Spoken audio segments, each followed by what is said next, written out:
Hello everyone, welcome to my channel. In today's video, I will teach you figure of speech. तो सबसे पहले सुनते ही figure of speech mind में ये question आता है कि फिगर ऑफ स्पीच क्या होते हैं। तो सबसे पहले हम यही समझते हैं।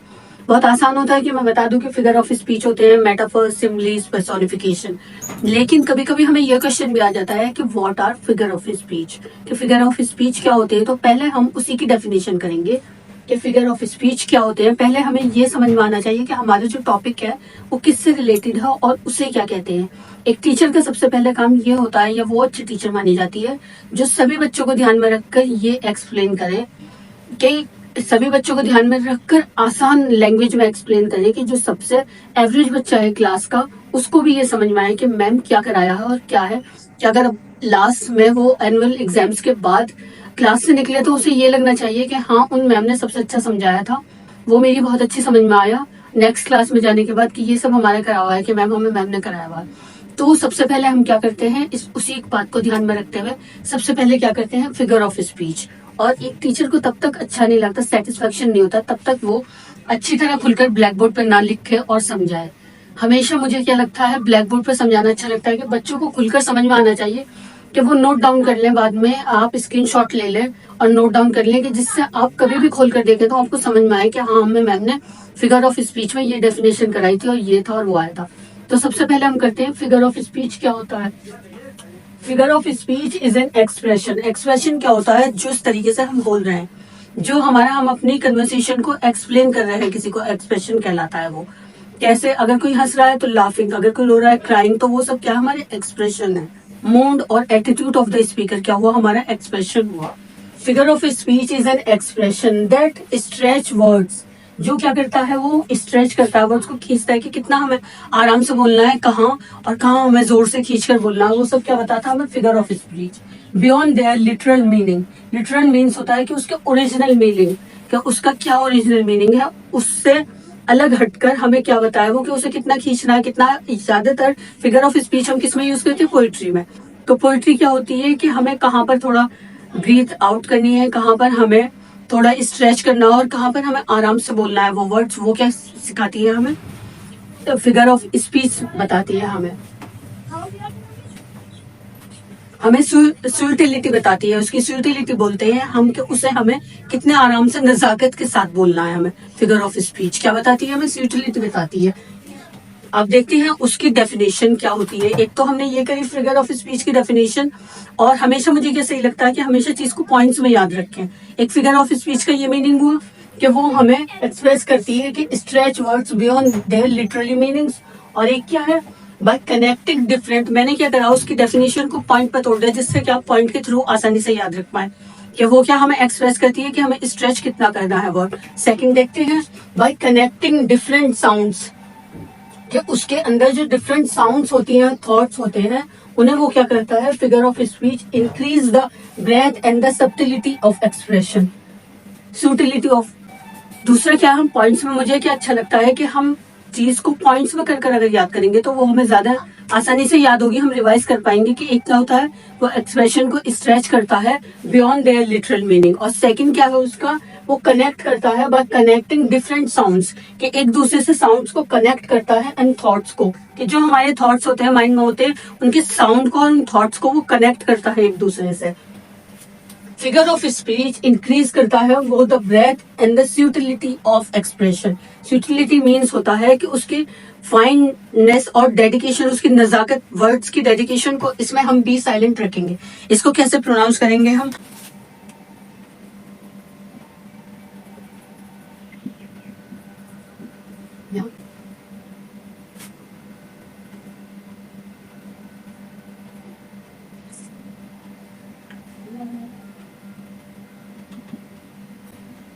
इस वर्ड को हम ऐसे प्रोनाउंस करेंगे, कैसे, सुटिलिटी। ये क्या कहलाएगा, सुटिलिटी, के मतलब उसमें क्या फाइन और डेडिकेशन, डेलिकेट, कितना वो फाइन और कितनी नजाकत से हम उस वर्ड को यूज करते हैं।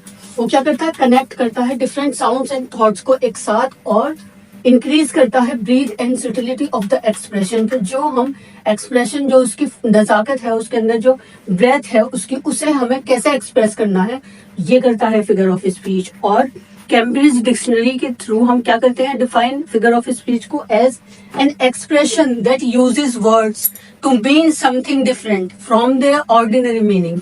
क्या है ये? वो एक्सप्रेशन है दैट यूजेस वर्ड्स, कि जो हम वर्ड्स यूज करते हैं टू मीन समथिंग, जिसका जो मीनिंग है something different from their ordinary meaning, के जो उसका ऑर्डिनरी मीनिंग है उससे डिफरेंट, अलग हटकर हम उस एक्सप्रेशन को क्या कहते हैं, यूज करते हैं अपने वर्ड्स में। ये क्या क्या है, कैम्ब्रिज यूनिवर्सिटी ने डिफाइन करा है फिगर ऑफ स्पीच को। और फिगर ऑफ स्पीच क्या करता है, कैन मेक योर लैंग्वेज, वो हमारी लैंग्वेज को क्या करता है, लुक एंड साउंड, वो क्या उसकी साउंड को और उसके लुक को अ लॉट मोर पॉलिटिकल उसके बनाता है, ज्यादा पॉलिटिकल, इंटरेस्टिंग एंड। और क्या करता है, कैम्ब्रिज यूनिवर्सिटी ने क्या एक्सप्लेन करा है कि हमारा जो फिगर ऑफ स्पीच है वो एक्सप्रेस करता है जो हम वर्ड यूज कर रहे हैं उनका meaning different from the ordinary meaning, जो उसका ऑर्डिनरी मीनिंग है उससे अलग हटकर हम उसे एक्सप्लेन करें और यूज करें उसके वर्ड्स को। कैसे? आपने पोइट्री में देखा होगा कि हम उसे थोड़ा सजाने के लिए क्या है, हम उसकी लैसी बना देते हैं, जैसे अलंकार में अनुप्रास अलंकार है, ये क्या कहलाता है हिंदी में, फिगर ऑफ स्पीच। जैसे कि हिंदी में अलंकार होते हैं, इंग्लिश में क्या कहते हैं हमने, फिगर ऑफ स्पीच। तो उसका क्या मतलब होता है कि उसे सजा के नजाकत के साथ इस तरीके से पढ़ा जाए कि जिससे कि उसमें साउंड्स और वर्ड्स एक साथ मिलाकर बोले जाए। तो क्या कहते हैं कैम्ब्रिज यूनिवर्सिटी के, उस वो एक इस तरह का एक्सप्रेशन है जिसमें वर्ड्स यूज होते हैं अपने ऑर्डिनरी मीनिंग से हटकर। और फिगर ऑफ स्पीच क्या करता है, can make your language look and sound, वो आपकी लैंग्वेज को साउंड और उसके लुक को क्या करता है, जो हम बोल रहे हैं वो हमारे क्या, वो लुक हुआ और हमारी sound a lot more political, poetry में ही तो यूज होती है एक्सप्रेशन, हमारे सब साउंड्स वगैरह। और figure of speech a lot more political, वो कविताओं में बनाता हो उसे इंटरेस्टिंग बनाता है एंड फ्लैम्बोयेंट बनाता है। फ्लैम्बोयेंट मीन्स होता है, flamboyant means a person and their behaviour attract attention because of their confidence and stylishness, कि वो चीज जो हमारे एक पर्सन के बिहेवियर को दूसरे के को हमारे साइड अट्रैक्ट करता है, वो attention of their stylish and confidence, confidence है उसके स्टाइल से हम उसकी साइड अट्रैक्ट हो जाएं। जैसे कि शाहरुख खान है, उनके स्टाइल और उनके कॉन्फिडेंस की वजह से ही तो सब उनकी साइड अट्रैक्ट होते हैं, तो वो क्या होते हैं, फ्लैम्बोयेंट कहलाते हैं वो चीज। तो फिगर ऑफ स्पीच क्या है, हम उसका वो हमें इतना इंटरेस्टिंग बना देता है और इतना उसको अट्रैक्ट करता है, हमें अटेंशन अपनी साइड खींचता है अपनी स्टाइलिश होने की वजह से, कि हम फिगर ऑफ स्पीच को कि हमें वो चीज अच्छी लगने लगती है। एक सिंपल सी पोइट्री भी हमें कभी कभी बहुत अच्छी लगने लगती है उसके स्टाइल की वजह से, लिखे हुए की वजह से, और उसमें जो चीज यूज करते हैं हम सब ये वर्ड्स यूज करते हैं और रिदम जो कुछ एलिट्रेशन और एंटोनेशन के कहाँ खींचना है, कहाँ उसे रोकना है, उस सब की वजह से।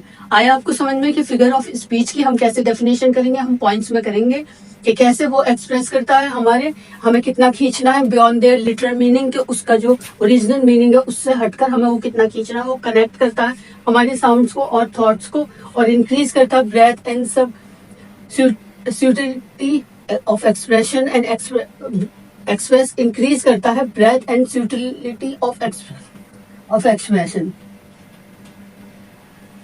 और क्या कहता है, फिगर ऑफ स्पीच इंक्रीज करता है breadth and subtlety of expression.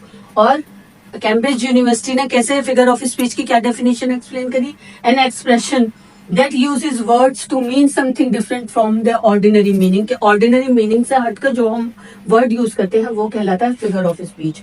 Figure of speech क्या करता है, हमारे इंटरेस्टिंग बनाता है और हमारा मोर पोएटिक बनाता है। अब ये हुई उसकी फिगर ऑफ स्पीच की कि क्या होता है ये फिगर ऑफ स्पीच। अब हम क्या करेंगे, उसकी क्लासिफिकेशन करेंगे।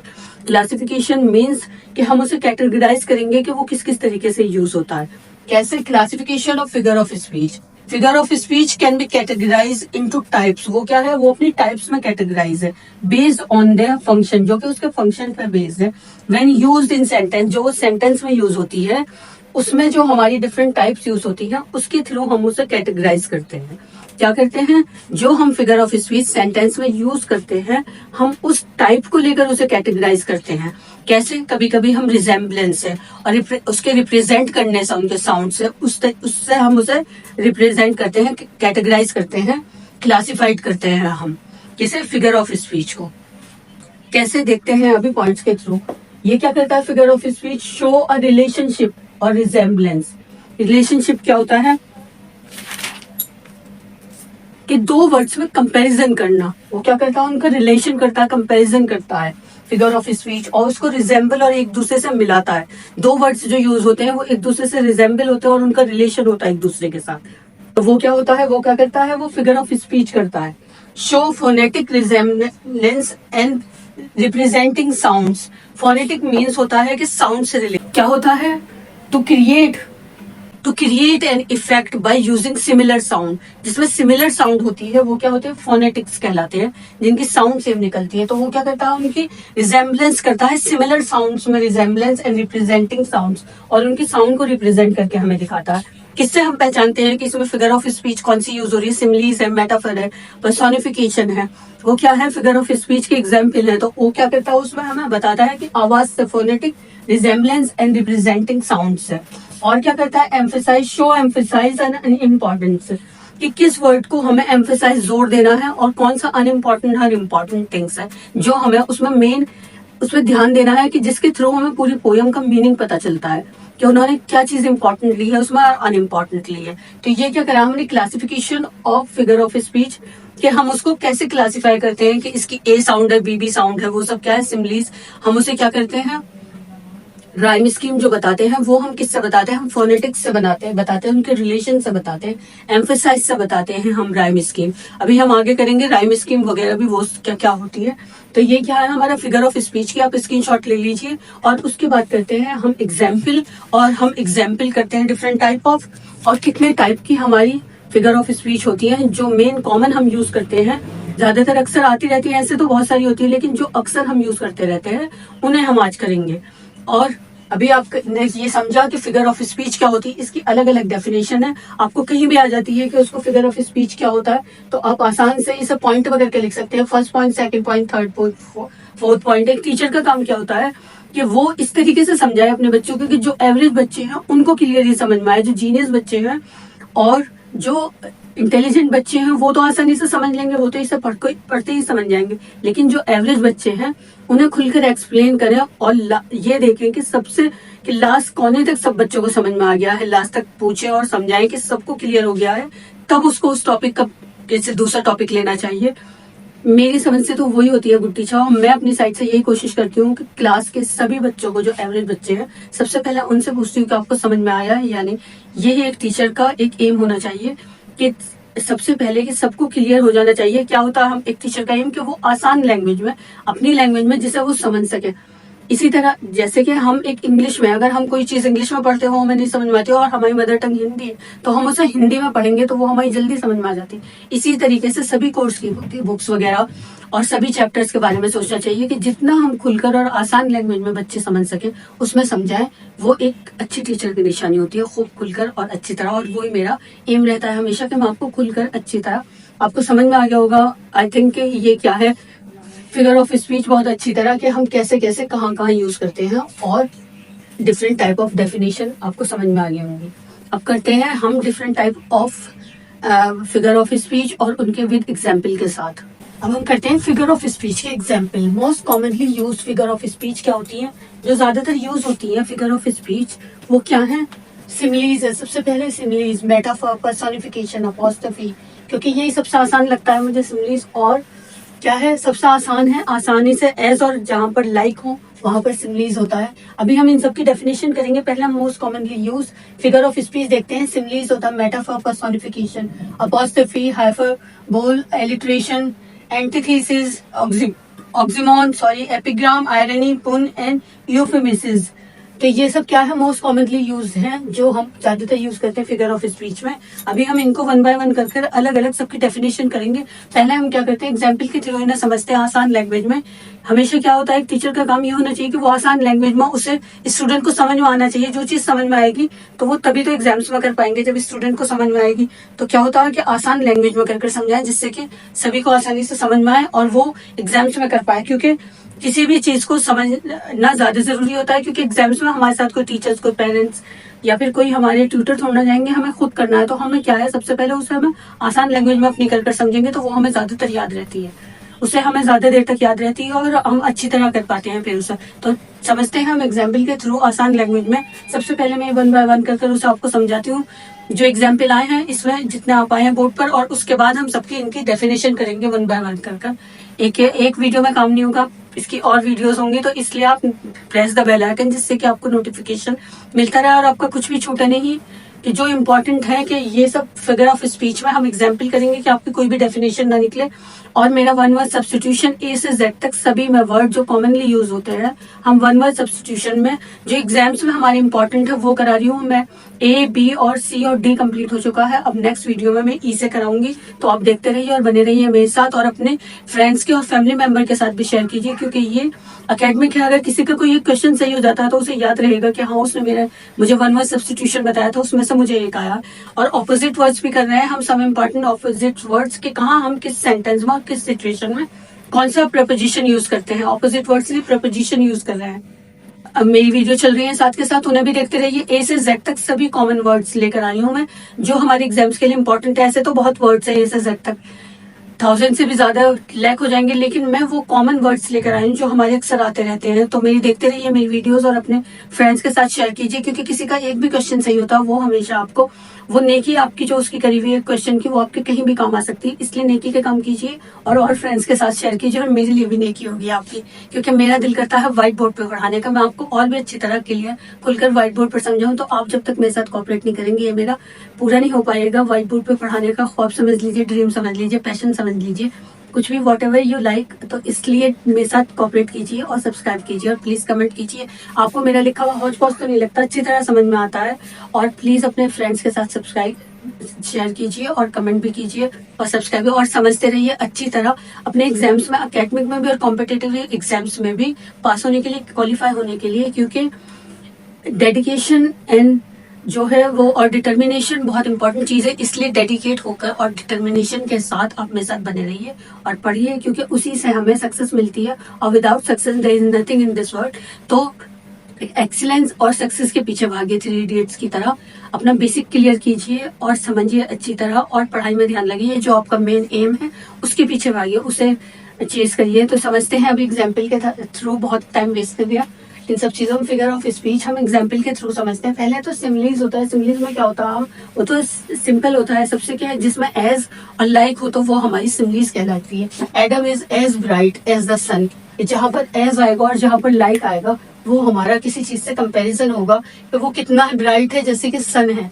तो जो हम किसी चीज का कंपैरिजन एज के साथ और लाइक के साथ करते हैं वो हमारा वहां पर सिमिलीज होता है, सबसे आसान और सबसे इजी। उसके बाद मेटाफर। मेटाफर में क्या करते हैं, the whole world is a stage. मैं छोटे छोटे सेंटेंस लाई हूँ जिससे आपको समझ में आए और आपको याद रहे। The whole world is a stage, हम क्या करते हैं, एक स्टेज को एक पूरे होल वर्ल्ड से कंपैरिजन करा है। मेटाफर में क्या करते हैं हम, कि हम नॉन लिविंग थिंग चीज को हम लिविंग थिंग चीज से कंपैरिजन करते हैं। कैसे, the whole world is a stage, तो क्या है, एक स्टेज को एक वर्ड से कंपैरिजन करा है। तो मेटाफर में क्या होता है, एक वर्ड को स्टेज से कंपैरिजन करा, इस टाइप के कंपैरिजन आते हैं। पर्सोनिफिकेशन में क्या होता है, wind whispered in my year, कि जो हमारे इसमें होता है जो लिविंग थिंग्स होती हैं उन्हें हम नॉन लिविंग थिंग्स से कंपैरिजन करते हैं। ये दोनों थोड़े सेम से होते हैं, सिर्फ इसमें इतना डिफरेंस होता है कि इसमें हम लिविंग थिंग्स को नॉन लिविंग थिंग्स से करते हैं और इसमें हम थोड़ा और ज्यादा बढ़कर करते हैं। जैसे कि wind whispered in my year, कि हवा मेरे कान में बोल रही। कभी कभी लगता नहीं है ऐसा ऐसी कि जो चीज थोड़ी सी होती है इसमें क्या करते हैं हम वो चीज लेते हैं, और जो इसमें कुछ ज्यादा ही बढ़ चढ़ कर लेते हैं। द होल वर्ल्ड, आप समझ गए होंगे मैं क्या कहना चाह रही हूँ, कि जो हो नहीं सकता कुछ उससे ज्यादा बढ़ चढ़ कर बोलते हैं इसमें। अपोस्ट्रोफी में क्या होता है, हमेशा हमारा ऐसे ओ विलियम ऐसे करके होता है। You should be living now to see all this, के विलियम तुम ये सब देखने के लिए रह गए हो। कि ओ कैप्टन, आपने देखा होगा ज्यादातर अपोस्ट्रोफी में ऐसे वाले सेंटेंस आते हैं कि जहाँ सब पूरी फैमिली जो उसमें हमारी उसमें जंग में पूरी शहीद हो गई, कि तुम यही सब देखने के लिए रह गए हो, ऐसी चीजें आती है। समझ गए आप, अपोस्ट्रोफी आता है हमेशा ऐसे। हाइपरबोल में क्या होता है कि बहुत बड़ा चढ़ाकर कहते हैं कि आई एम सो हंग्री, कि मैं इतनी भूखी हूँ मैं कि पूरा हॉर्स खा जाऊंगी। I could eat a horse, जो है ना बहुत बड़ा चढ़ाकर बातें बोलते हैं। आपने देखा होगा बहुत से लोग आपके घर में ऐसे होते हैं जो गप्पी होते हैं, जो गप मारते रहते हैं। हमारे यहाँ तो ऐसा होता था वैसा होता था, वो सब क्या कहलाते हैं, हाइपरबोल कहलाते हैं। ऑक्सीमोन क्या होता है, उसमें हमारा ऑपोजिट वर्ड्स आते हैं। कैसे, यूथेनाइजिंग देयर सिक पेट डॉग। यूथेनाइजिंग बोलते हैं कि मतलब एक काम डेथ हो जाना, कि उनका पेट डॉग बीमार हुआ और वो डेथ हुई उसकी, तो उसे क्या बोलते हैं, euthanizing their sick pet dog was considered as an act of kind and cruelty.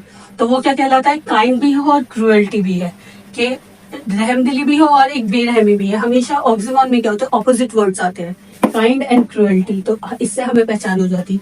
मेटोनॉमी में क्या होता है कि the bench decided that the man is guilty.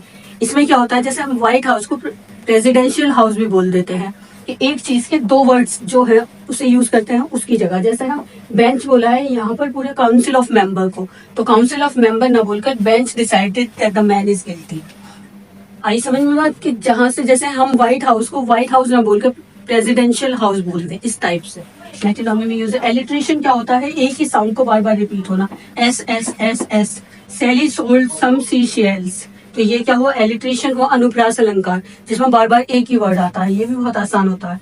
एपिग्राम्स होता है, the child is the father of man, epigram बोल देते हैं हम।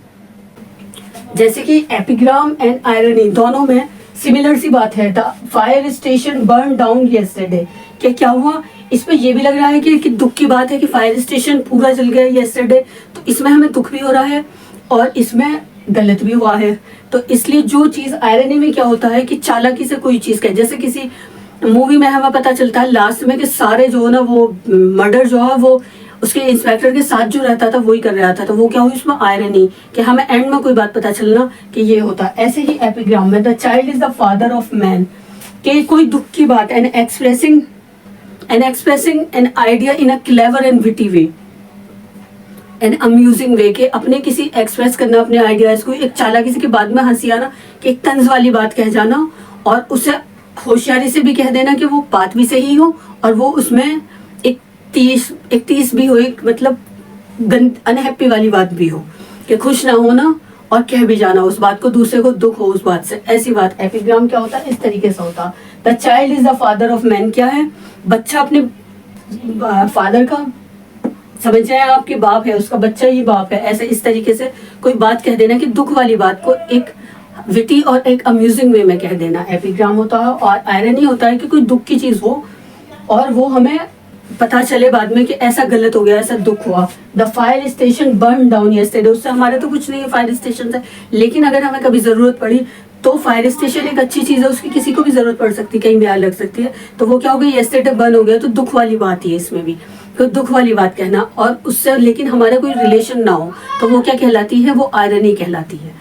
आपको समझ में आएगा सारी एग्जाम्पल्स अच्छी तरह फिगर ऑफ स्पीच। अब हम करेंगे नेक्स्ट वीडियो में कि इन सब की डेफिनेशन अलग अलग समझेंगे कि ये सब कैसे है। इस वीडियो में हमने कहा क्या होता है figure of speech, Cambridge university क्या कहती है, डेफिनेशन क्या दी हुई है कि फिगर ऑफ स्पीच की, हम उस पॉइंट्स में कैसे याद रखते हैं कि कितने टाइप की फिगर ऑफ स्पीच हम कहाँ कहाँ यूज करते हैं, हम रिजेम्बलेंस में यूज करते हैं, हम रिप्रेजेंटिंग द साउंड्स में यूज करते हैं, इसी तरह और उसकी क्या क्लासिफिकेशन, हम उसे कैसे क्लासिफाई करते हैं कि हम उसकी कैटेगरी को उसकी टाइप देखकर क्लासिफाई करते हैं कि किस सेंटेंस में कैसे यूज हुई है। उसके भी 3 पॉइंट्स हैं, आप रिवाइज करिए और मेरे साथ बने रहिए और शेयर कीजिए। आपसे किसी का भला होता है तो ये बहुत नेकी का काम है और नेकी हमेशा जाया नहीं जाती है, वो हमेशा कभी ना कभी हमारे एक अच्छा काम हमारे अच्छा होकर हमारे साथ हमारे सामने आती हैं, तो इसलिए नेकी का काम कीजिए और मेरे चैनल को भी सब्सक्राइब, लाइक और शेयर और कमेंट कीजिए।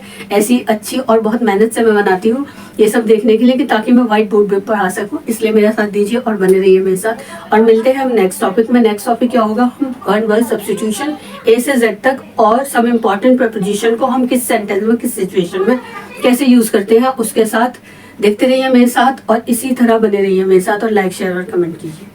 और लास्ट में मैं एक बात और कहना चाहूंगी फिगर ऑफ स्पीच के बारे में, उससे मैं एंड करना चाहूंगी कि फिगर ऑफ स्पीच क्या है, एक हमारा वो चैलेंज है। क्या है, the challenge is not about learning the different type of figure of speech, different figure of speech, but know when and where and how we use them. You can not use it anywhere you like, you cannot use it anywhere you like, only if it is used right and where they are appropriate and necessary will it make your language better। अगर हम figure of speech को, ये हमारा एक challenge नहीं है कि हम उसे different type of figure of speech याद करनी है, ये क्या है एक हमारा, हमें ये पहचानना है कि हम कहाँ कैसे इनका यूज करते हैं, तब वो हमारी लैंग्वेज को क्या करेगी, एप्रोप्रिएट जगह पर अगर हम यूज करेंगे तो वो हमारी लैंग्वेज को बेटर करेगी। तो चैलेंज क्या है हमारा कि हमें ये आना चाहिए कि हम कहाँ और कैसे यूज करेंगे उसे। The challenge is not about learning the different figure of speech but knowing when and where and how we use them। You cannot use it anywhere you like. Only if it is used right and where they are appropriate and necessary will it make your language better. Thank you for watching my videos और बने रहिए, like और share और comment कीजिए please.